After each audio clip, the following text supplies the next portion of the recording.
Hello my dear viewers, আশা করি তোমরা সবাই ভালো আছো। প্রথমে আমি পরিচয় করে দিই, আমি শিবু ভূঁইয়া, আর তোমরা দেখছো তোমাদের প্রিয় YouTube channel smart learning by doing. আজকের ক্লাসটি খুবই ইম্পর্টেন্ট হতে চলেছে, তার জন্য সবাইকে বলবো যারা যারা ভিডিওটি দেখছো সম্পূর্ণ ভিডিওটি ওয়াচ করো, কোনো রকম স্কিপ না করো। চলো যাওয়া যাক, বেশি না কথা বাড়িয়ে আজকের ক্লাস শুরু করা যাক। দেখো, এর আগের ক্লাসগুলো তোমরা দেখেছো, আমাদের প্লে লিস্টে দেওয়া রয়েছে। সেখানে ভারতের অবস্থান, ভারতের ক্ষেত্রফল, ভারতের সীমানা, হেনা তেনা যাবতীয় আর তথ্য দেওয়া আছে।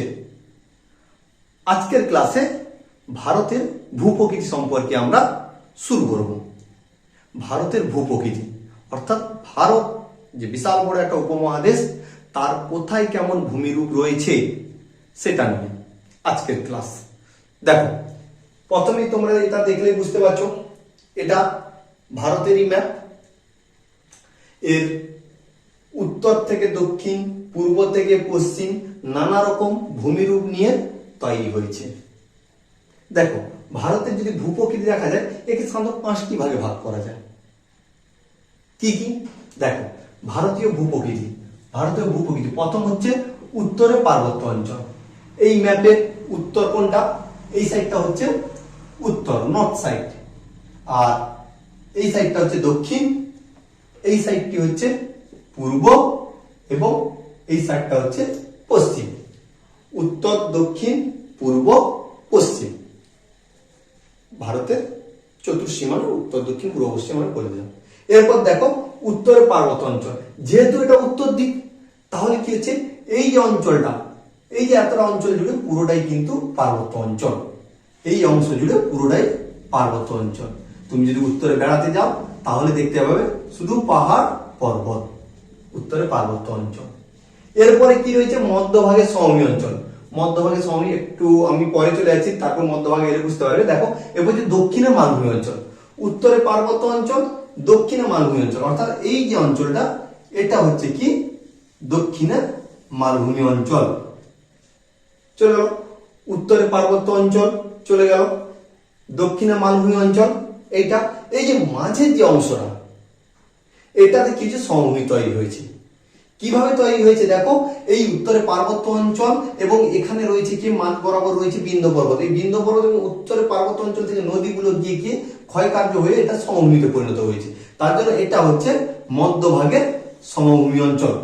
এটা হচ্ছে সমভূমি অঞ্চল, সমভূমি অঞ্চল।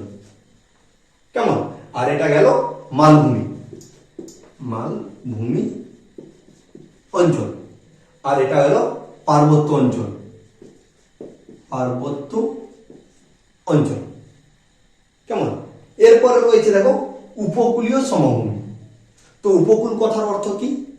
তোমরা সমাজে পড়েছো, কূলের সমীপে, যেটা কূলের পার্শ্ববর্তী অঞ্চল থাকে সেটাকে আমরা উপকূল বলি। দেখো, এটা রয়েছে কি বঙ্গোপসাগর, বে অফ বেঙ্গল, বঙ্গোপসাগর। আর এই অংশটা রয়েছে আরব সাগর।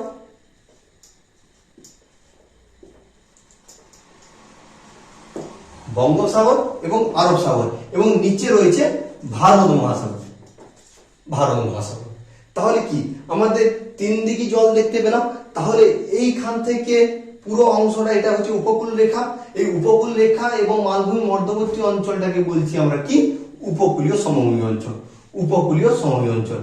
এই গুজরাট থেকে শুরু করে পুরোপুরিভাবে আমাদের সুবর্ণরেখা নদীর পার্শ্ববর্তী পর্যন্ত পৌঁছে গেছে।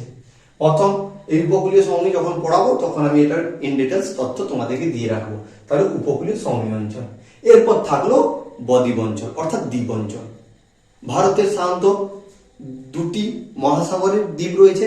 একটা হচ্ছে মহাসাগর বঙ্গোপসাগরীয় দ্বীপ, আর একটা হচ্ছে আরব সাগরীয় দ্বীপ।